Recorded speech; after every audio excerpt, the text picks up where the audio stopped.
તો 18મા ભાવમાં શું બન્યા હતા? મહાવીર ભગવાન શું બન્યા 18મા ભાવમાં?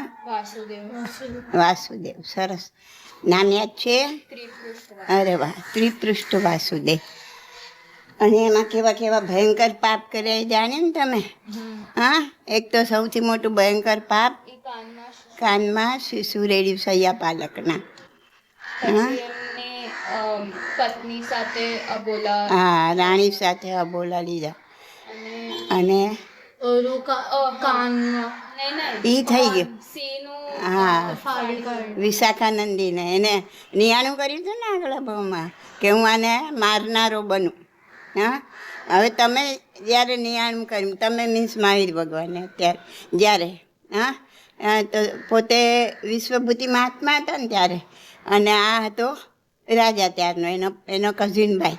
હા, હવે આ નિયાણું કરી લીધું. હવે જ્યારે તમારું આ નિયાણું ઉદયમાં આવ્યું ત્યારે ઓલો વિશાખાનંદીનો જીવ સિંહ બન્યો હતો. એ તો નહોતો જાણતો ને કે આ ઓલા મહાવીરનો જીવ વર્ધમાનનો શું કહેવાય વિશ્વભૂતિ મહાત્માનો જીવ, અને એને મને ફાડી નાખ્યો. એ ક્યાં જાણતો હતો? હા, એટલે આપણે આવું નિયાણું કરીએ છીએ, પણ એ વખતને આપણી પરિસ્થિતિ પ્રમાણે. પણ જ્યારે તમારું આ ઉદયમાં આવે છે ત્યારે તો આખી પરિસ્થિતિ બદલાઈ ગઈ હોય છે. અને ક્વેશ્ચન પૂછો. હા, બોલ. જ્યારે મહાવીર ભગવાન મરીચીના ભાવમાં હતા ત્યારે એમને કીધું હતું કે 24માં તીર્થંકર બનવાના છે. આદિનાથ દાદાએ કીધું. હા, તો એમને બધા ભાવમાં યાદ હતું કે તીર્થંકર એમને બધા ભાવમાં યાદ ના હોય. એમને બધા ભાવમાં યાદ ના હોય. એ તો એ ભાવમાં એમને આદિનાથ દાદાએ કીધું ભરત મહારાજાને. ભરત મહારાજે આવીને એમને કીધું એટલે એમને ખબર પડી. હા, તો એ ભાવ પૂરતું જ. પણ એનો અહમ આવી ગયો, ફાયદો ના થયો. એટલે ઘણીવાર આપણે કહે ને કે આપણને કેમ આ આપણું જાતિ સ્મરણ જ્ઞાન ન થાય ને આપણને, પણ એ કદાચ આપણા ફાયદા માટે હોય. એ જાણીને સાંભળીને આપણને કદાચ કોઈ એવા વ્યક્તિ પ્રત્યે ખૂબ પાછું વેર પણ ઉત્પન્ન થઈ જાય કે એણે તો મને આવું કર્યું હતું. તમે બે જોડે છો અત્યારે, પતિ પત્નીના રૂપમાં છો, કે બે બહેનોના, કે બે ભાઈઓના, કે ભાઈ બહેનના, ગમે તે બાપ દીકરાના રૂપમાં છો. અત્યારે એ રીતના જન્મ લીધો છે અને તમને આગલો ભાવ દેખાયો અને ખબર પડી કહો આણે તો મને ઝેર આપીને મારી નાખ્યો હતો. હા, એને તો મારું કાંઈ નહોતું કર્યું, મને ખૂબ ગાળો આપીને મારી કૂટીને મને બાંધી દીધો હતો. એવી ખબર પડે તો એ જીવ જોડે તમે કેવી રીતના રહી શકવાનું? અને વેરભાવ વગર કેવી રીતના રહી શકશો? વેરભાવ ઉત્પન્ન થઈ જ જશે. એટલે ઘણી વખત એવું હોય કે અમુક વસ્તુ ન જાણવામાં તમને અત્યારે ફાયદો હોય. ચાલો તો, અને જ્યારે એ વસ્તુ જાણવામાં તમને તમારો જીવ આગળ વધવાનો હોય, ઊંચે ચડવાનો હોય, વૈરાગ્ય આવવાનો હોય, હા, ત્યારે એ કુદરતી બધું ગોઠવાય. એટલે આ કેમ થાય છે ને આ કેમ નથી થતું એ આપણે વિચારવાનો સબ્જેક્ટ છે જ નહીં. આપણે તો અત્યારે એટલું જ વિચારીએ કે આપણું ઉર્ધ્વગમન કેમ થાય, આપણે કેમ પાપથી પાછા હટીએ. આ તો આપણે આંખ સામે જોઈએ છે કે જેવા પાપ જેને કર્યા છે એને એવું કર્મ ભોગવવું પડે છે. ભગવાનને ભોગવવું પડે તો મને કેમ ના ભોગવવું પડે? હા, તો ગમે એટલું છાનું માનું એક આટલું નાનું અંધારામાં જઈને કે કોઈ નથી જોઈ ગયું મેં આમ કર્યું, કોઈ ભલે ના જોઈ ગયો, પણ આત્માએ નોટ લઈ લીધી, કારણ કે આત્મા તમારી સાથે જ છે. એ ક્યાંય નથી. એટલે એમ કહે કે ભગવાન બધે જ જુએ છે. આ બધું આનો મતલબ આ જ થયો. આનો મતલબ શું થયો? ભગવાન તો બધે જ જુએ. તમે અંધારામાં જઈને પાપ કરો ને તો ભગવાન તો જોવાના જ છે. હા, એમ સમજાવવું પડે ને. નાના છોકરા હોય, ન સમજતા હોય, એને આપણે એમ કહે કે તારો આત્મા છે, આ બધું નોટ ડાઉન કરે છે, તને કર્મ લાગે છે, તો એ કાંઈ સમજશે નહીં. ખ્યાલ? પણ આ કહેવાનો મતલબ આ જ છે કે કોણ પરમાત્મા છે? તો કે તારો આત્મા જ. અને તું જ્યાં જે કંઈ કરીશ તો આત્મા તો તારો સાથે જ છે. આત્મા વગરનું માણસ કાંઈ કરી શકશે? મળદું કાંઈ કરી શકશે? હા, તો જે કરવાનું છે એ આત્મા સાથે જ કરવાનું છે. આ શરીર અને એ આત્મા એનું ઓન ધ સ્પોટ આ વોચમેન છે. બધા કર્મ શું છે? કર્મ વર્ગણાઓ તમારી વોચમેનગીરી કરે છે. એવરી મોમેન્ટની, એક સમયની મોમેન્ટ. અત્યારે આપણે જેને એક મિનિટ કહીએ છીએ, એક મોમેન્ટ કહીએ છીએ, એ વધારે મોટો કે એક સમય જેને શાસ્ત્રમાં કહે છે સમય એ વધારે મોટો કોણ બેમાં? એક સમય વધારે મોટો ના નાનો એકદમ નાનો. હવે આ યાદ રાખજો કે એકવાર આંખ, સમજાયું તું? યાદ છે? એકવાર આંખ આપણે બ્લિંક કરે એમાં બહુ બધા સમય વીતી જાય. બરાબર? અને એ કેવી રીતના સમજી શકાય? ઘણીવાર ન સમજી શકાય. તો તમે 1000 પાનાનું પુસ્તક છે, 1000, હા, એને તમે સ્ટ્રેપલર મારો છો, બરાબર? તો એ સ્ટ્રેપલરને પહેલા પાનાથી છેલ્લા પાના સુધી, ઉપરથી નીચે સુધી જતા જે સમય લાગે, બરાબર, તો એક પાનાથી બીજા પાના સુધી જતા કેટલો ટાઈમ લાગ્યો? ક્યારે? કેટલો સૂક્ષ્મ ટાઈમ થઈ જાય. સ્ટેપલરને 1000 પાનાનું છે, એને તમે સ્ટેપલર મારો કે પિન મારો છો તો એને 1000માં પહેલા પેજથી 1000માં પેજ સુધી જતા જે ટાઈમ લાગ્યો, અને તમે કાઉન્ટ કરો કે ભાઈ એને પહેલા પેજથી બીજા પેજ જતાં કેટલો ટાઈમ લાગ્યો, બીજા પેજથી ત્રીજા પેજ જતાં કેટલો ટાઈમ લાગ્યો, તો તમે આ ટાઈમની સૂક્ષ્મતાને સમજી શકશો. તો સમય એ નાનામાં નાનો આ કાળનો એક ભાગ છે. ખ્યાલ આવે છે? એને સમય કહેતા હતા. જે બી સિદ્ધ ભગવાન બની ગયા છે, જે બી મોક્ષે ગયા છે, એ બધા મતલબ સેમ જ પૂજાય ને? એવું નહીં ને કે આ પહેલાં ગયા તો એમને વધારે? હા, ના, પહેલાં ગયા એને વધારે ને પછી ગયા એને ઓછા, એવું નથી. બધાને સેમ. અને નમો સિદ્ધાણમમાં આપણે સિદ્ધ ભગવંતો જેટલા બી ભૂત, ભવિષ્ય અને વર્તમાનના, ભૂતકાળ ખબર પડે જ ને, પાસ્ટ ટાઈમ, પ્રેઝન્ટ ટાઈમ ને ફ્યુચર ટાઈમ. તો ભૂત, વર્તમાન અને ભવિષ્ય, આ ત્રણેય કાળના કોઈ પણ સિદ્ધ ભગવંતને એક સરખા જ આપણા નમસ્કાર પહોંચે છે. તો સિદ્ધ ભગવંત આજે અબ્બી હાલ સિદ્ધ બન્યા હોય ને એ, અને અનંત સાગરો પણ અનંત કાળ ચક્ર પહેલાં બન્યા હોય એ બંને સરખા જ પૂજ્ય છે. કેમ બોલો? કેમ બંને સરખા જ પૂજ્ય કહેવાય? કેમ કે બધા એમના કર્મ ખપાવીને મોક્ષે ગયા. બધા શુદ્ધ આત્મા થઈ ગયા, બિલકુલ શુદ્ધ. એક અંશ પણ કર્મને રચકણો છે નહીં. તો સંપૂર્ણ શુદ્ધ આત્મા છે. અને એટલા માટે બધા જ આત્મા, સિદ્ધાત્મા એક જ સરખા છે. એમની અવગાહનામાં ફરક હોય. અવગાહના એટલે શું? કે એ તો તમને ખબર છે કે અહીંયા જે શું કહેવાય, મુદ્રામાં કાવસક મુદ્રા છે કે બેઠા છે કે ઊભા છે કે જે મુદ્રામાં હોય એ જ મુદ્રામાં ત્યાં સ્થિર થાય. પણ જેવડું શરીર હોય ને, હા, ઓછું થઈ જાય. એટલે આદિનાથ દાદાનું શરીર 500 ધનુષ્યનું હતું ને 7 ધનુષ્ય, 7 હાથનું હતું. તો એ પ્રમાણે ત્યાં આજે શરીરમાં જે આત્મ પ્રદેશો ફેલાયેલા છે ને, મેં તમને ઓલું એક ડ્રોઈંગ નહોતું બતાવ્યું, એમાં બધા આમ ચેક્સ જેવું બનાવીને પોઈન્ટ જ્યાં કટ થાય ત્યાં બતાવ્યા હતા.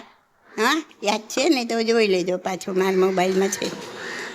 તો એ ખાલી સમજવા માટે બનાવ્યું છે કે એ આત્મા પ્રદેશ, આત્માનો નાનામાં નાનો ભાગ, આવી રીતના આત્મ પ્રદેશો આખા શરીરમાં ફેલાઈને રહેલા છે.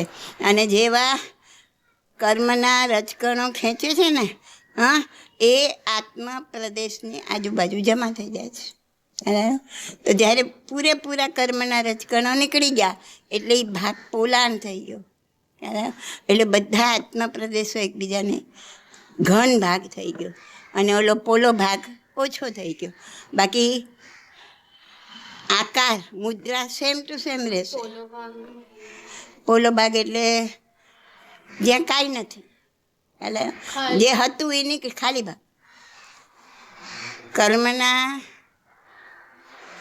પરમાણુ કર્મના અણુ કર્મના રજકણો જે હતા એ બધા નિર્જરી દીધા, નીકળી ગયા. ન હવે પુણ્ય કર્મ છે, ન પાપ કર્મ છે, ન શુભ કર્મ છે, ન અશુભ કર્મ છે, નો કર્મ. ખ્યાલ આવ્યો? એટલે એકદમ શુદ્ધ થઈ ગયો. અને એકદમ શુદ્ધ થઈ ગયો એટલે પછી એલો જે પોલાણવાળો ભાગ હતો જે એ બધો ઘન થઈ ગયો, ભેગો થઈ ગયો. હા, અને એટલે 1/3 ભાગ ઓછો થઈ જશે. બાકી મુદ્રા સેમ ટુ સેમ જ રહેશે. અને કોઈ ત્યાં બિલાડીના આકારમાં હશે, કોઈ માણસના આકારમાં હશે, કોઈ શું કહેવાય સિંહના આકારમાં હશે. બરાબર ને? સિદ્ધ ભગવાન તો બરાબર. હા, મોઢું હલાવે તું ના હોય. હા, કેમ ના હોય? શાબાશ શાબાશ સર. જે કોઈ મોક્ષે જાય એ મનુષ્યના ભવથી જ જઈ શકે, બીજા કોઈ ભવથી જાય જ નહીં. એટલે બીજા કોઈનો આકાર ત્યાં હોય નહીં, મનુષ્યનો જ હોય. હા, અને જે મુદ્રા હોય એ જ મુદ્રામાં. હા, એ કેવી રીતના સમજવાનું કે સમજી લો કે 5 આકારના અલગ અલગ બોટલો છે. કોઈ ગોળ મોટા પેટવાળી છે, કોઈ લાંબા પેટવાળી છે, કોઈ આમ વાંકી ચૂંકી છે, કોઈ સાપના આકારની છે. બરાબર? અને એ 5 બોટલમાં તમે પાણી ભરી ફ્રીઝરમાં મૂક્યું છે, બરફ થઈ ગયો છે એનો, અને પછી તમે એને બહાર કાઢીને ફોડો. કાચની બોટલો છે, ફોડી નાખો. હા, તો જે બરફ નીકળશે એ કયા આકારનો? જે બોટલમાં પાણી ભર્યું એના આકારનો. કાચની બોટલ ફોડવાની જરૂર જ નહીં પડે. આ સમજવા માટે છે, આ સમજવા માટે છે. હા, બરાબર ને? શું ફોડે નહીં તો શું કરવાનું? ફ્રીઝરમાં જ ફૂટી જાય. હા, ફ્રીઝર થઈ ગયું, ફ્રીઝરમાં ફૂટી ગઈ 5 બોટલો અને અંદર બરફ થઈ ગયો છે. તે બરફનો આકાર કેવો થશે? બોટલ જેવી હતી એવો. બસ, તો આ જે બોટલમાં, મનુષ્યરૂપી બોટલમાં આત્મા અંદર શુદ્ધ થઈ ગયો. તો આ બોટલ તો ફોડી નાખવાની છે, બાળી નાખવાની છે. એની પહેલાં એ જ આકારમાં સિદ્ધ ભગવાન થઈને બિરાજમાન થશે. તો આત્મા તો દેખાય નહીં ને કોઈને, તો સિદ્ધ ક્ષેત્રમાં બી કઈ મતલબ? હા, કેવડી ભગવાન તો દેખાય, તીર્થંકરોને દેખાય. કેવળ જ્ઞાન પામે પછી દેખે સી તો જ આપણને કહે ને, નહીં તો આપણને કોણ કહે? ના દેખાતું હોય તો કોણ કહે? તો કેવલી ભગવાન તો સૂક્ષ્મ આત્માને પણ જોઈ શકે છે. ત્યારે તો એમને કીધું નિગોદમાં જીવ છે, વનસ્પતિમાં જીવ છે, બધા એમને દેખાયું તો કીધું ને. હા, નહીં તો આ સાયન્ટિસ્ટો કહે છે પણ એમને કંઈ દેખાય છે થોડું? આ તો પ્રયોગ કરીને કહે છે. તો એમને તો દેખાતું બી હશે ને કે એ ચાલે છે તો એમના જીવ આવતા હશે તો બી એમને મતલબ એવું થતું હશે ને કે ના, હવે એમના એ આખું ભેદ જ્ઞાન થઈ ગયું ને. હું ચાલું છું, હું જાઉં છું, હું આપું છું, હું કરું છું, બધામાં જ હું નીકળી ગયો. હે, એટલે કર્મ બંધન એમના કેવા થઈ ગયા કે એક ક્ષણે કર્મ લાગે ને બીજી ક્ષણે નિર્જરી જાય. જ્યાં સુધી હું હોય આપણને લાગે એ નિર્જરી શકે નહીં, કારણ કે હું આપણી હારે જ છે. હજી આપણે હુંને છોડી શકતા, એટલું ઇઝી બી થોડું છે છોડવું, ઇઝી પણ થોડું છે. એટલે એમને ખાલી ચાલવા ખાતર ચાલે છે, એવા અંદર હું નથી. એટલે એવા કર્મો લાગે કે એક જ ક્ષણમાં, આ એક ઘડીએ લાગે ને બીજી ઘડીએ નિર્જરી જાય.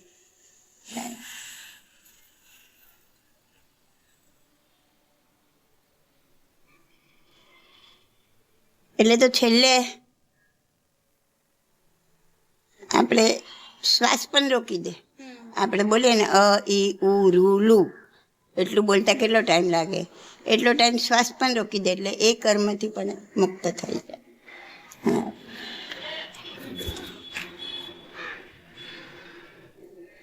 એવું છે બધું. કોની વાત ચાલતી હતી? હા, તે શું હમણાં મને પૂછ્યું હતું? સમ્યક દર્શન અને સમ્યક જ્ઞાનમાં ડિફરન્સ. હા, જ્ઞાન એટલે જાણવું, દર્શન એટલે જોવું. મને આ ક્રિશાના દર્શન થયા તો મેં ક્રિશાને જોઈ. મેં ક્રિસા પાસે બધું જાણ્યું, હજી મેં તને જોઈ નથી. હા, તો એના વિશે મને જ્ઞાન થયું. અને એમ સમ્યક જ્ઞાન એટલે સાચું જ્ઞાન, જે આત્માના કલ્યાણ માટેનું જ્ઞાન, આ તત્વ જ્ઞાન, એને કહેવાય સમ્યક જ્ઞાન. હા, તો એ જ્ઞાન પ્રાપ્ત થાય, સાચી વસ્તુ જાણવા મળે, સમજમાં ઉતરે, આપણી માન્યતામાં આવે કે હા આ વાત બરાબર છે. નહીં તો શું કે ઘણા ઓય હવે તો બધું આ બધાને ડર બતાવવા ને બીક બતાવવા. હું કંઈ માનતો નથી, એવું કંઈ પાપ બાપ કંઈ હોય નહીં, એવું નરક નરક કાંઈ હોય નહીં, હું માનતો નથી. તો સમ્યક જ્ઞાન મળે છે છતાં એને ઉતરતું નથી, એની માન્યતામાં આવતું નથી. અને એ પણ વિરોધાભાસમાં જીવી રહ્યા છે. તમે કહો કે આ ગણપતિ દેવા ને મહાદેવા ને ફલાના દેવા, તો નાચી નાચીને કૂદકા મારીને તાળીઓ પાડીને બોલશે હે દેવા હે દેવા, તો દેવ બી દેખાતા નથી. એને કેમ માનો છો? હા, ને નરક બી નથી દેખાતી. તો દેવ નથી દેખાતા, નરકે નથી દેખાતી. તો દેવને માનો છો, નરકને નથી માનતા, કેમ ભાઈ? તો પોતે જ વિરોધાભાસમાં જીવી રહ્યા છે. હવાય નથી દેખાતી, હવાને કેમ માનો છો? ઘણી વસ્તુ દુનિયામાં એવી છે કે જે દેખાતી નથી. દરેક વસ્તુ દેખાય જરૂરી નથી, પણ એના વિશેનું જ્ઞાન મળે, એના વિશેની સમજણ મળે, સાચી સમજણ મળે. જેમ કે ઓલા નૈસારના ભાવમાં સાધુ ભગવંતોએ મહાવીર ભગવાનના પહેલો ભાવ, ગણતરીનો પહેલો ભાવ નૈસાર, જેમાં એ સંકિત પામ્યા, હા, ત્યારે એને જ્ઞાન આપ્યું ને, સમ્યક જ્ઞાન મળ્યું, એની માન્યતામાં આવ્યું. અને એ સમ્યક જ્ઞાન મેળવ્યા પછી તમે મળતા જ તમારા આત્મામાં ઉતરે, અંદર ઉતરે, અને તમને તમારા આત્માનો અનુભવ થાય, તો એ સમ્યક દર્શન થયું. તમારો આત્મા કેવો છે, એનો આનંદ કેવો છે, એની એક ઝલક દેખાઈ જાય, તો એ સમ્યક દર્શન થયું કહેવાય. પણ લોકો જાણતા નથી શું સમ્યક દર્શન છે, કેટલી મહાન વસ્તુ છે. અને કે ભગવાન મૂર્તિના દર્શન કર્યા અને સમ્યક દર્શન થયું. નો, મૂર્તિના દર્શન કરીને મૂર્તિમાં સ્થાપિત થયેલા ભગવાન એને કેવી સાધના કરી, એને શું કરીને આ મોક્ષની પ્રાપ્તિ કરી, એ વિશે તમે જાણવાનો પ્રયત્ન કરો. કેમ એ પૂજાય છે, કેમ હું નથી પૂજાતો? મારી મૂર્તિ મૂકીને કેમ બધા પગે નથી લાગતા ભાઈ? એની મૂર્તિને હું બી કેમ પગે લાગવા જાઉં છું દેરાસરમાં? એને વિચાર કરો ને, હું કેમ પગે લાગવા જાઉં છું આ મૂર્તિને? તો એણે એની લાઈફમાં શું કર્યું, કેવી રીતના આ કન્ડિશન સુધી પહોંચ્યા, કયા કયા શત્રુઓ જોડે લડ્યા, યુદ્ધ કરીને જીત્યા. બોલો, આ કેવડી ભગવંતો, તીર્થંકર ભગવંતો કયા કયા શત્રુ જોડે લડીને એને જીત્યા. અરી એટલે દુશ્મન, અને હંત એટલે હણવાવાળા. એને આપણે અરિહંત કહીએ છીએ. અરિહંત, દુશ્મનને હણવાવાળા. હા હા, બોલો. હા, એ ક્યાં છે દુશ્મનો? ક્યાં હતા? એમની અંદર જ, જેમ દરેકની અંદર છે. તો ક્રોધ છે, માન છે, માયા છે, લોભ છે, દ્વેષ છે, રાગ છે, આવા જે દુશ્મનો છે એની સાથે યુદ્ધ કર્યું, આંતરિક યુદ્ધ. અને એને પ્રગટ થવા ના દીધા, એને બહાર આવવા ના દીધા. હા, તો આપણામાં બી છે આ બધા દુશ્મનો, પણ એમાં જીત કોની છે? દુશ્મનની છે કે આત્માની છે? જીત કોની છે? કોણ જીતી રહ્યું છે અત્યારે આપણામાં? મારામાં છે રાગ છે, દ્વેષ છે, ક્રોધ છે, માન છે, માયા છે, લોભ છે. હા, તો કોનું આધિપત્ય છે? કોણ ઉપર ચડીને બેઠું છે? કોણ જીતે છે? જે પણ જીવે બધાથી દૂર જઈને મોક્ષ પામે છે. શું સમજી? ભગવાને તીર્થંકર ભગવાન હોય કે કેવડી ભગવાન હોય, શું કીધું હું નથી જે સમજી. પણ જે વાપરધાથી લડીને સિદ્ધ બને છે આ મોક્ષ પામે છે એ લોકો. અત્યારે આપણા પર આપણે જીતીએ છીએ કે આ જે અંદર આ બધા દુશ્મનો બેઠા છે એ જીતેલા છે. આપણા બેમાં કોણ ઉપર છે? કોનો હાથ ઉપર છે? ક્રોધાને બધા. હા, આ જે બધા દુશ્મનો છે એ આપણા પર ચડી બેઠેલા છે, એ હેવી થઈ ગયા છે. આપણે એને અત્યારે આપણા આત્માને આપણે એવો નિર્બળ બનાવી દીધો છે, એવો વીક બનાવી દીધો છે કે એના પર સરસાઈ મેળવી શકતો નથી. એને બતાવવું પડે કે ભાઈ તું વીક નથી, તું તો આ બધા કરતાં ખૂબ ઉપર છે. ઘેટાની વાર્તા ખબર છે? સિંહ હતું, નાનું બચ્ચું, સિંહનું બચ્ચું. આવી કે તમે ભણવામાં બી આ વાર્તા? એ બધા શીપ સાથે હા, એ બચ્ચાને મોટો થયો હતો. બચ્ચાને નાનપણથી એ બચ્ચું આ ઘેટાના ટોળામાં જતું ને ઘેટાના ટોળામાં પછી ઘેટાની જેમ જ પછી જીવતા શીખી ગયો. હે, તો જ્યારે શેર આવ્યો ત્યારે બધા ભાગી ગયા તો એ બી ભાગી ગયો.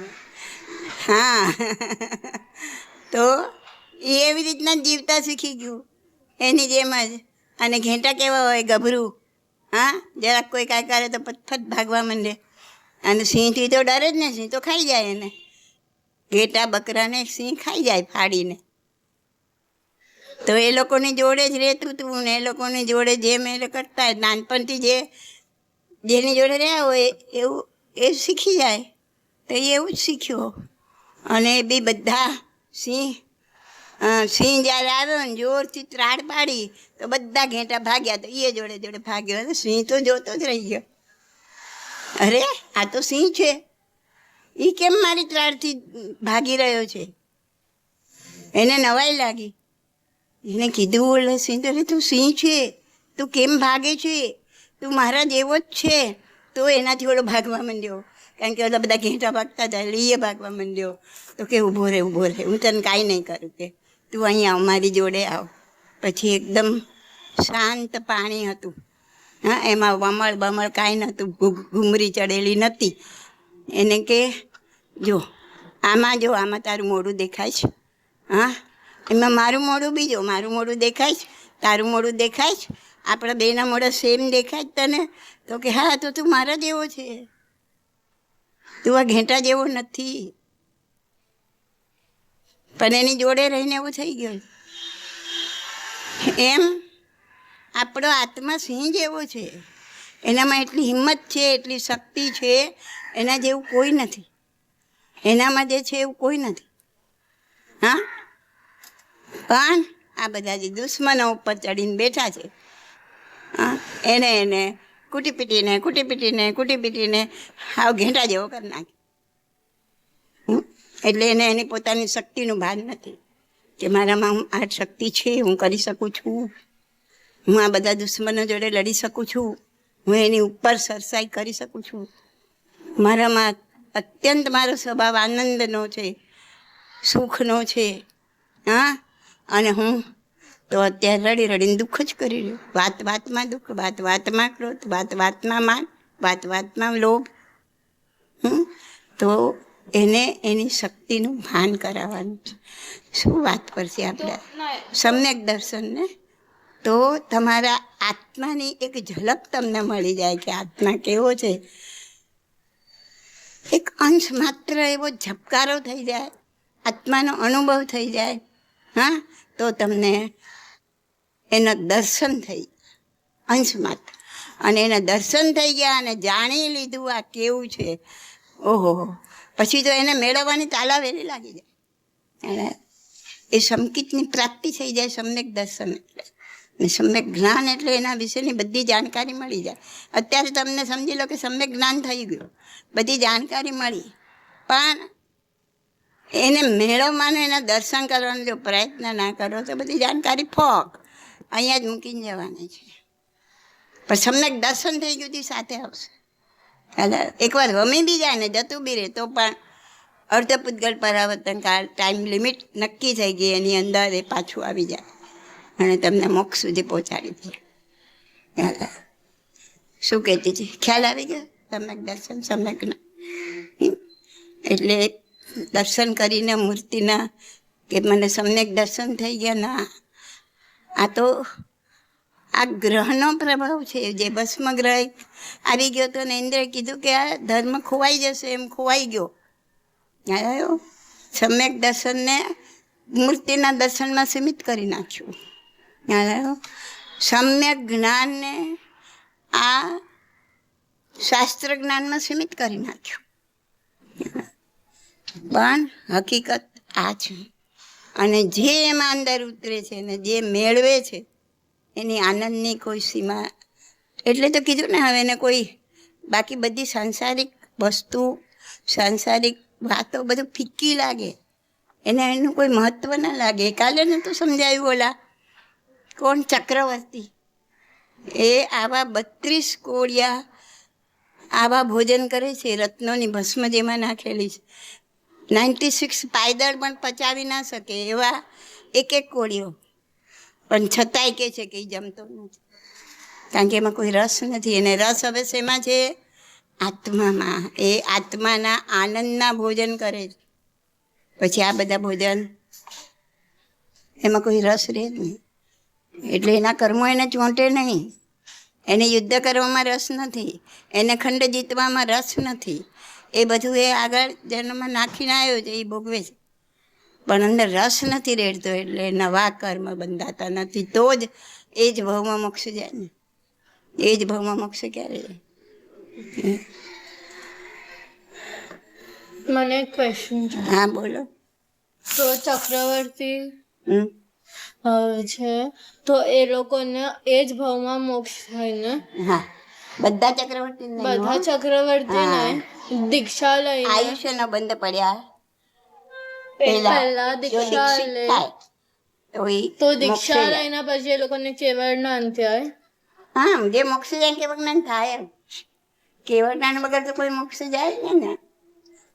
કર્મોની નિજરા થઈ ગઈ એટલે કેવળ જ્ઞાન થયું. જ્યારે થોડું થોડું કર્મ આપણા આત્મામાંથી નીકળતા જાય ને તો એનું અંદરનું જે જ્ઞાન છે ને એ બહાર આવતું જાય. તો જ્યારે એકદમ જ ઓછા કર્મ થઈ જાય અને જેમ ભેદ જ્ઞાન જેમ નાની કે જેમ થઈ જાય ને તો બધું જે બી આત્માનું જ્ઞાન છે એ બધું બહાર આવી જાય. એને જ કેવળ. એ કેવળ આત્મા એટલે જ જ્ઞાન. આટલા મહાવીર ભગવાને માં જે આટલું જ્ઞાન આવ્યું, આટલા આગમો લખાયા, ગંધર્વોએ આગમો ગૂંથ્યા, શાસ્ત્ર ગૂંથ્યા. હા, તો એ મહાવીર ભગવાનમાં જ્ઞાન ક્યાંથી આવ્યું? એમ આવ્યું કે એમને આ ડિગ્રી લીધી, PhD બન્યા, ફલાણું કર્યું, ઢીકણું કર્યું, આમાં ફર્સ્ટ નંબર આવ્યા, આમાં આટલા બધા એમને આટલા શાસ્ત્રો વાંચ્યા, એવું ક્યાંય આવ્યું? એમના આટલા આપણે ભાવ જોઈએ છે, તીર્થંકરના ભાવમાં ક્યાંય એવું આવ્યું નહીં. તો એ જ્ઞાન આવ્યું ક્યાંથી? તો કે આત્મામાં જ્ઞાન તો હતું જ, પણ એના પર આવરણ ચડેલા હતા કર્મના. એને નામ આપ્યું જ્ઞાનાવરણીય કર્મ, સમજવા માટે. ખ્યાલ આવ્યો? એટલે કે જ્ઞાન ઉપર આવરણ લાવનારા કર્મ, જ્ઞાનને ઢાંકી દેનારા કર્મ. અને એ કર્મ એમને સાધના કરીને એની નિર્જરા કરી એટલે એ આવરણ દૂર થયું અને જે આત્મામાં જ્ઞાન હતું એ બહાર. તો એક એવું આત્મા દરેકમાં એવો જ આત્મા છે. દરેકે દરેકમાં એવું જ આત્મામાં જે મહાવીરના આત્મામાં જ્ઞાન હતું, જે પાર્શનાથના આત્મામાં જ્ઞાન હતું, એ જ જ્ઞાન આપણામાં છે, અત્યારે બી છે, ઢંકાયેલું પડ્યું છે. એને આવરણ દૂર કરવાનું કાર્ય આપણે કરવાનું છે મનુષ્ય જન્મ લઈને, કારણ કે મનુષ્ય જન્મ સિવાય બીજા જન્મમાં બહુ પોસિબલ નથી, શક્યતા નથી. શું કહેતી હતી? અને જે ચક્રવર્તી દીક્ષા લઈને દેવલોકમાં જાય એ આયુષ્યનો બંધ પડ્યા પછી, પણ એમનો બંધ દેવનો જ પડ્યો હોય, નવો બંધ ના પડે. કદાચ બંધ પડ્યા પછી જ એમને દીક્ષા લીધી છે એટલે દેવલોકમાં જાય છે. બંધ પડ્યા પહેલાં દીક્ષા લીધી હોત તો મોક્ષ જ જાત. હા, એટલે દેવનો બંધ પડી જ ગયો છે. પછી દીક્ષા લીધી એટલે અવશ્ય એ દેવમાં જ તો જે જવાનું. પણ ચક્રવર્તી બને બધા ક્યારે ને ક્યારે મોક્ષે જાય જ. એ નિયમ ખબર નથી. અને જે બી આ તમે કીધું ને 64 સલાખા પુરુષ, હા, ઈ 63 સલાહ. 63 સલાખા પુરુષ ઈ અહીંયાથી જ મતલબ ત્રીજાના અંતથી ચોથા હારાના અંતના વચ્ચે. હા હા હા, કારણ કે એ બધા પહેલા સંઘેણવાળા હોય. એ અત્યારે તો કોઈ હોય જ નહીં. આ તો બધા અત્યારે કોઈ નહીં એમાં. અને જ્યારે યુગલ્યા હતા ત્યારે બી ન. ના, ત્યાં ધર્મ જ નહોતો ને. એ દીક્ષા લેવાની વાત જ ક્યાં આવે. તીર્થંકરો ત્યારે હોય જ નહીં ને. તો હવે જે ચડતારામાં જે યુગલિયાનું આવશે હા, ત્યારે ધર્મ હશે ને? નહીં, બધું સેમ જ હોય. હવે અહીંયા 6 થી ચાલુ થશે આરો. હવે આપણો 6 પૂરો થશે.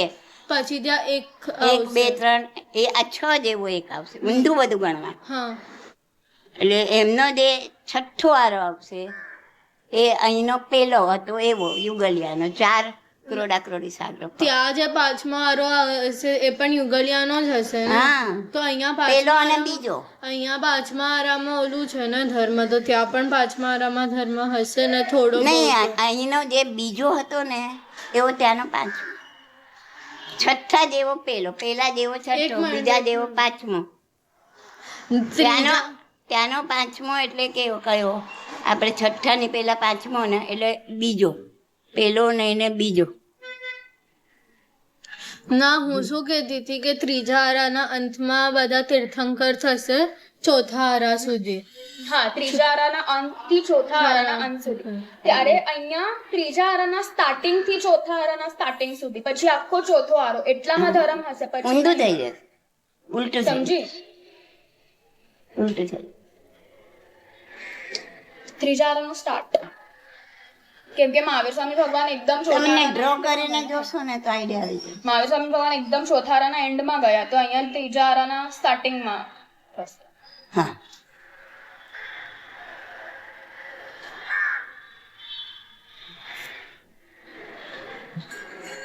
તો શું વાત ચાલતી હતી આપણી?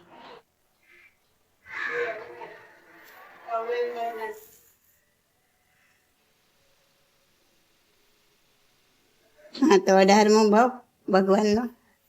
પછી 19 આટલી બધું પાપ કર્યું જોરદાર. 19ના ભાવમાં ગયા નરકમાં. પછી આવ્યા 20મા ભાવમાં. હજી પાછા ચોથી નરક. હા, ચોથી. સરસ, યાદ તો બધું બરાબર રહી ગયું છે. હા, તો સિંહના ભાવમાં ગયા પોતે. ત્યારે કેટલાય પંચેન્દ્રિય જીવોને, પશુઓને, પક્ષીઓને મારીને ખાવાનું કામ કરતા હતા. એટલે હિંસા જ હિંસા. આખો જન્મ હિંસામાં ગયો.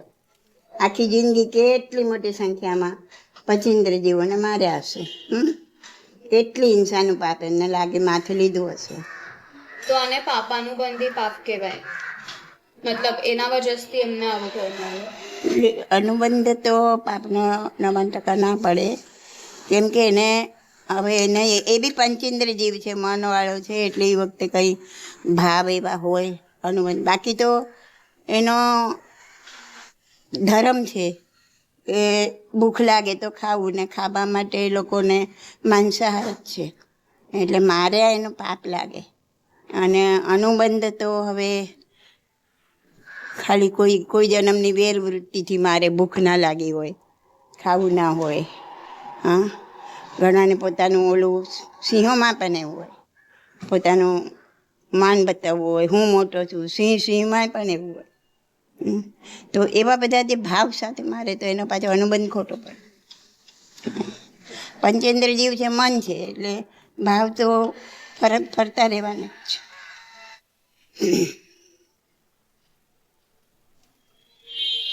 ને હવે જે પછી ચોથી નરકમાં જાય છે ને, ત્યાં પાછું 10 સાગરોપમનું દીર્ઘાયુષ્ય ભોગવે છે. 7મી નરકમાં કેટલા સાગરોપમનું ભોગ્યું? હા, અને આ બીજું 10 સાગરોપમ, એટલે ટોટલ 43 સાગરોપમ. વિચાર કરો, એટલું આપણો જીવે ફર્યો હશે. આપણો જીવે આવા નરકમાં ચક્કર ગણાય ખાધા હશે. અને કદાચ સરવાળો એમનાથી મોટોય થઈ જાય. ખ્યાલ ને હજી સંકિત તો પામે સમ્યક દર્શન તો થયું નથી, કોઈ ભાવમાં પહેલાં થયું હશે ખબર નથી. બરાબર, હા થાય થાય ત્યાં સુધીનું છે, એટલું પામી શકો તમે. એટલે સ્ટેમ્પ મારી શકો, પ્રયત્ન કરો તો મોક્ષનો સ્ટેમ્પ મારી શકો. મોક્ષ ભલે ના જઈ શકો આ શરીર દ્વારા.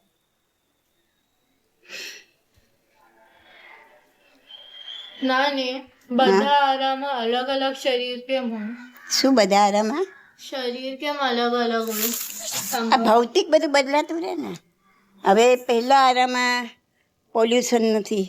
હું હાઈટ ને બધાની વાત, હા એ એના પર જ ડિપેન્ડ કરે. છ અલગ શરીર છે, સંઘાયન હા અલગ અલગ સંઘાયન કેમ? અલગ અલગ સંગ્રહણ એ ટાઈમના હિસાબે હોય ને. હા એ કુદરતી છે, એમાં કોઈ ક્વેશ્ચન નથી કેમ હોય. આ આમ હોય જ, આ આમ છે જ. યુગલિયા તો યુગલિયા આવા આટલા શું કહેવાય પલ્યોપમના આયુષ્યવાળા, પહેલાં આરામાં 3 પલ્યોપમના આયુષ્યવાળા. કેમ ભાઈ? તો કે હોય જ, એ નક્કી છે. અમુક આ કુદરતના નિયમ છે. તો જેમ જેમ બધું આ જમીનની સરસાઈ ઓછી થતી જાય, હવામાં આટલું જે શુદ્ધ હવા હતી, આટલું જંગલ હતું, કાંઈ કશું હતું જ નહીં ને. પોલ્યુશન થાય એવું કોઈ કારખાના હતા પહેલાં બીજા આરામાં, હા, કે જે પોલ્યુશન છોડે? કોઈ વાહનો હતા આવા? એ કંઈ હશું જ નહીં, બધું કુદરતી હતું. એટલે જમીનની સરસાઈ સરસ હતી. જમીનની સરસાઈ સારી હતી એટલે જે કંઈ પાકતું હતું એ એટલું સુંદર હતું. હા, સાકર જેવું મીઠું લાગે વગર સાકર નાખી. અત્યારે સાકર નાખીને પણ તમને સ્વાદ ના આવે, એનાથી અનંત ગણો સુંદર સ્વાદ ત્યારે આવતો હતો. કાચું ને કાચું ફળને લઈને ખાતા હતા તો પણ એટલું બધું સરસ લાગતું હતું. અને એટલું ન્યુટ્રિશન્સ બધું મળતું હતું. હવા ચોખ્ખી મળતી હતી, પાણી ચોખ્ખું મળતું હતું, ખાવાનું ચોખ્ખું મળતું હતું. અને એટલા માટે હાઈટ પણ એટલી થતી હતી ને આયુષ્ય પણ એટલા લાંબા થતા હતા, કોઈ રોગ બોગ થતો નહોતો.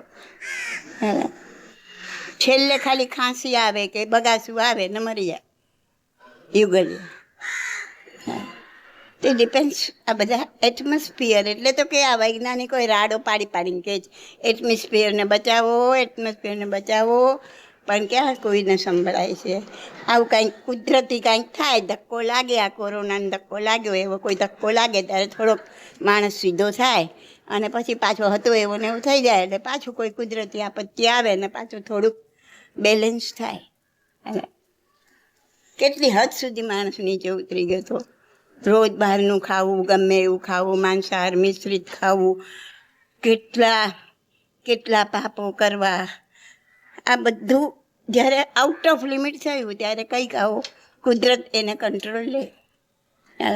તો માણસ શીખ્યો થોડું ઘણું કે ભાઈ ના, ઘરનો ચોખ્ખો જ આહાર ખાઓ તો તબિયત નહીં બગડે, તબિયત સારી રહેશે. નહીં તો નાની ઉંમરથી તાવ, શરદી, ખાંસી, પછી ધીમે ધીમે બીજા રોગ એ બધું શરૂ થઈ જાય. કેમ કે ખોરાક એવો ગંદો બહારનો. તમે કહો અમે હોટલમાં જઈને, અમે તો જઈને જ ખાઈએ ભાઈ. અઠવાડિયા પહેલાંનું રાંધેલું પડ્યું હોય, શું જઈને ખાવ તમે? હોટલ જેવું સૂપ ઘરે નથી બનતું, પણ ક્યાંથી બને? એમાં અંડાનો રસ હોય ને બીજું બધું સ્ટેબિલાઇઝર આ તે બધું કેટલું નાખેલું હોય ગંદકી. આ પશુઓના વાળ ને નખ ને ચાંચ ને એ બધું જે બચે ને એનો રસ કાઢીને નાખ્યો તો એ સ્વાદ ઘરે ક્યાંથી આવે? પણ ખબર નથી શું ખાઈ રહ્યા છે, શું નાખી રહ્યા છે પેટમાં આપણે.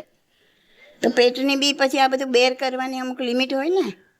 એનો રેઝિસ્ટન્સ પાવર પણ અમુક લિમિટ સુધી હોય, પછી રેઝિસ્ટન્સ પાવર ઓછો થતો જાય ને પછી બધા રોગ દેખા દે. તો જ્યારે હદ બહારનું આ બધું વધી જાય ત્યારે એને કુદરતે બ્રેક લગાવવી પડે.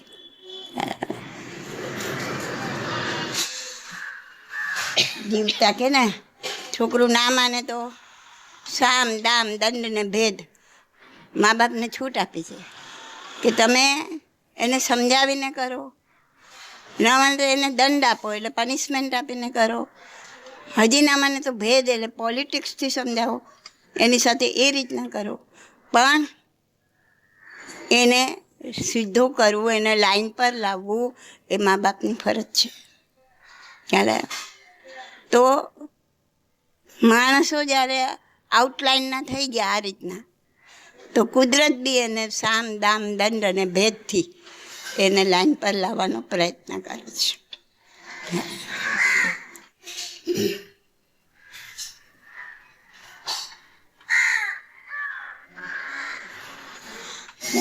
આપણે હા સિંહ બન્યા, બરાબર ને. અને ચોથી નરકમાં કેટલા સાગરપમનું આયુષ્ય? 10 સાગરપમ.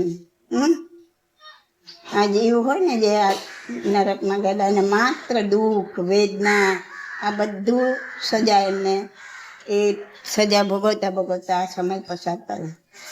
બસ અહીં સુધી પાપ કર્મ કરવા અને તેની સજા ભોગવવાનો સંસાર ભગવાનનો ચાલ્યો 21મા ભાવ સુધી.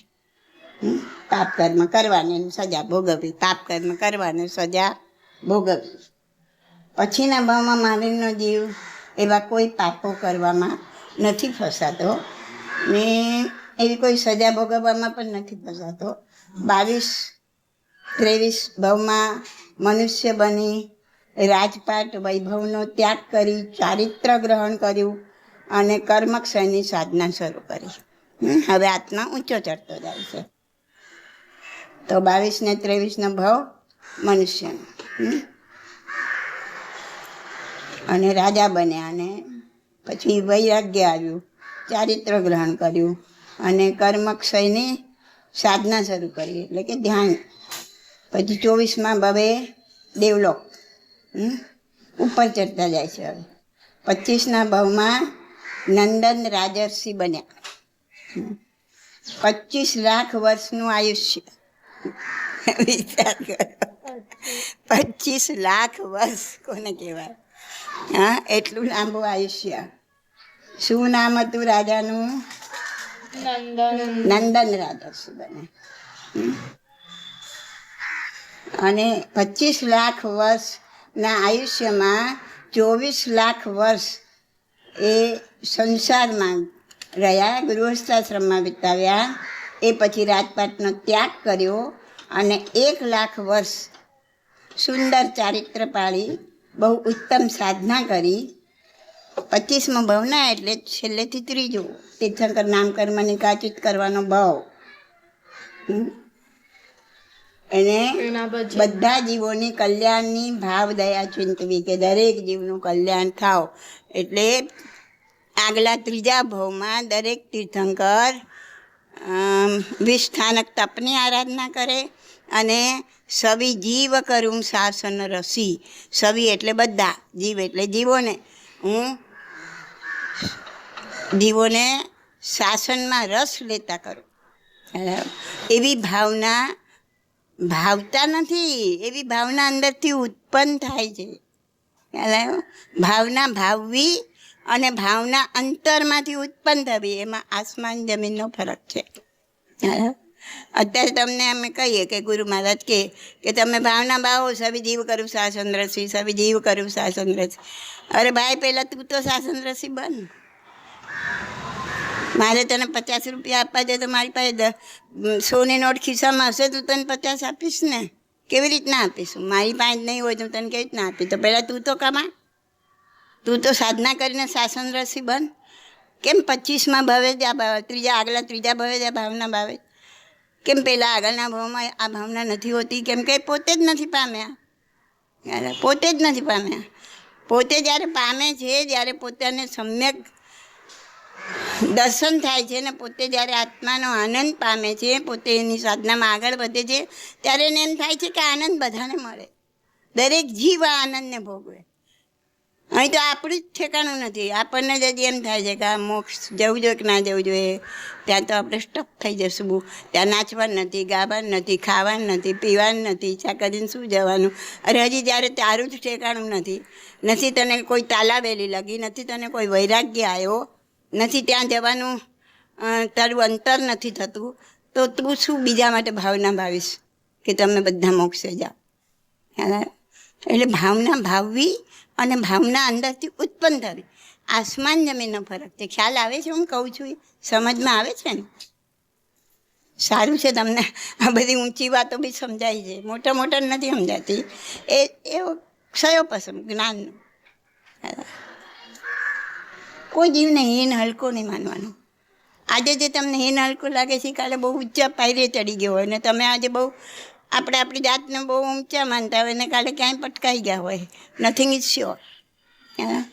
એટલે ભગવાન કહે છે કોઈ પણ જીવ પ્રત્યે તમે દુર્ગંછા નહીં કરો, એ મોટામાં મોટું પાપ છે.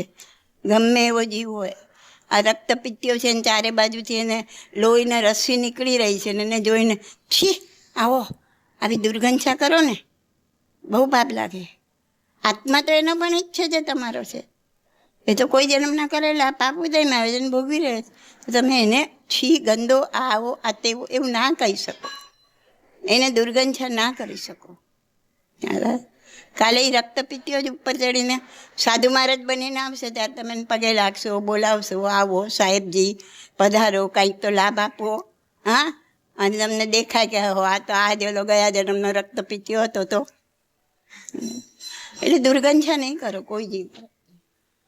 આત્માને બધું શીખવાડતા રહેવાનું. આત્મા કરવાનો છે કેમ કે વર્ષોના સંસ્કાર નાખીને આ જ આવ્યો.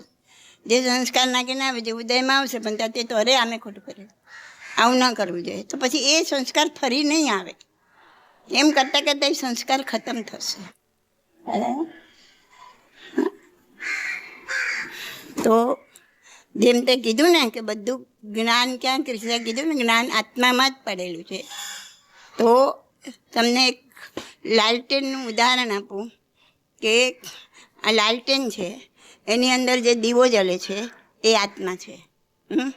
પણ વર્ષોથી એ દીવો જલી જલીને અંદરની જે અંદર એટલી બધી કાળાશ ઉત્પન્ન થઈ ગઈ છે કે એનો આખો કાચ કાળો કાળો કાળો થઈ ગયો છે. તો તમને દેખાતું નથી કે લાલટેનની અંદર ઓલો દીવો જલી રહ્યો છે કે નહીં? ધીમે ધીમે ઝબુક. હા બરાબર. હા સાફ કરવા માંડો પછી તમને ડાયરેક્ટ એની લાઈટ એકદમ. હા હા બરાબર છે, સરસ. તો ધીમો ધીમો ઝબૂકી રહેલો છે દીવો. આપણને તેમ થાય છે કે આમાં કંઈ છે જ નહીં, આ લાલટેનમાં દીવો નથી. પણ આપણે થોડું દેખાશે કે ના આમાં તો છે તો ત્યારે આપણે એને વધારે સાફ કરીએ આપણને આખો. હા સરસ, શાબાશ. પણ આખું કાળાશથી ભરેલો છે. પણ એક જ જગ્યાએ એક પોઈન્ટ પર આટલી થર જામી ગઈ છે કાળાશની, જાડું થર જામી ગઈ.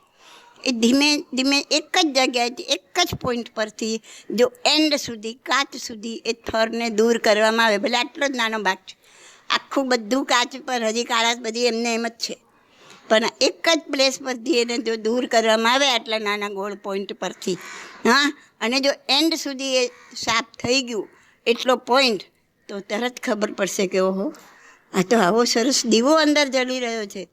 અને જો ખબર પડી ગઈ એના દર્શન થઈ ગયા, આ સમ્યક દર્શન, અને આ દર્શન થઈ ગયા દીવાના, તો પછી એમ થાય કે અમને આખું સાફ કરીને હું આખું એનો ફૂલ લાઈટ બહાર કાઢું. સેમ વસ્તુ આ સવાલ પૂછ્યો ત્યાં સમ્યક દર્શન એટલે કે આટલા બધા આત્મા પર દોષો લાગેલા છે, આટલો જાડો થર થઈ ગયો છે, પણ એક પણ દોષ એને મૂળ સુધી તમે કાઢો તો તમને આત્માના દર્શન થઈ જાય, આત્માની એક ઝલક મળી જાય અને પછી એની તાલાવેલી લાગે છે. તમે કીધું તું કે જે સીતા માતા છે પછી ઇન્દ્ર બન્યા, અત્યારે ઇન્દ્ર છે, અચ્યુતેન્દ્ર. તો ત્યારે એમને નરકમાં જઈને રાવણને સમ્યક દર્શન, તો એવું નરકમાં બી સમ્યક દર્શન થઈ શકે? હા, પંચેન્દ્રિય જીવ છે, મન છે, તો ઘણા દુઃખ ગર્ભિત થાય, કોઈને જ્ઞાન ગર્ભિત થાય, એટલું બધું દુઃખ પડે અને એમાં એ વિચારમાં ઉતરે અને એને સમ્યક દર્શન પ્રાપ્ત થઈ શકે. નરકમાં પણ થઈ શકે સમ્યક દર્શન, તિર્યંગના જીવને પણ થઈ શકે. નાની મને જેટલા તીર્થંકર ખબર છે ને, એ લોકોના મોસ્ટલી ભાવ પહેલા મનુષ્યો હોય, પછી દેવલોક હોય અને પછી છેલ્લો ભાવ પાછો મનુષ્ય હોય, લાસ્ટના 3 ભાવ. આવું કેવું? બધાને ડેવલપ ના હોય. આ ક્યાં ડેવલપમાં છે? નરકમાં છે બેઉ તીર્થંકર. શ્રી કૃષ્ણ ભગવાને નરકમાંથી સીધા અહીંયા આવીને તીર્થંકર થશે. સિમંદર મહારાજ, શું નામ, શ્રેણિક મહારાજ, એ પણ નરકમાં છે, એ આવીને પહેલા જ તીર્થંકર થશે. એટલે જેના જેવા કર્મ હોય એવી રીતના થાય. એવો નિયમ નથી કે દેવલોકમાં જ હોય અને પછી મનુષ્ય બને ને તીર્થંકર થાય, એવો નિયમ નથી. ઓકે.